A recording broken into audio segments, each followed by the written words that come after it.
Okay, so wala ng bagyo, sumisikat na ang araw. Should we still call on the name of the Lord? Dapat pa ba tayong mag-pray? Dapat pa ba tayong magbasa ng Biblia? Diyan nagkakamali ang maraming tao.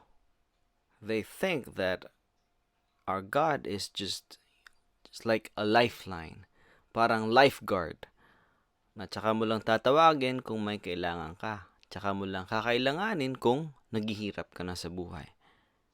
The truth is, sabi ng Biblia, we are like branches. Okay? Siya po ang puno, we are like branches.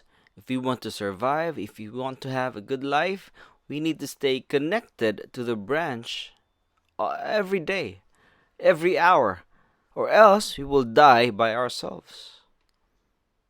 So tuwing bagyo lang ba tayo tatawag sa ating Panginoon? No, that's not the case.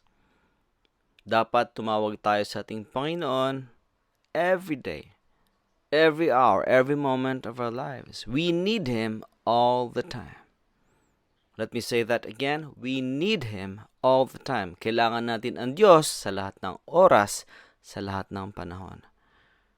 Kaya kahit maganda ang panahon, mga kapatid, tumawag tayo sa pangalan ng ating Panginoon. Kahit masaya ang buhay natin ngayon, tumawag pa rin tayo sa pangalan ng ating Panginoon. That should be the case for everybody's life.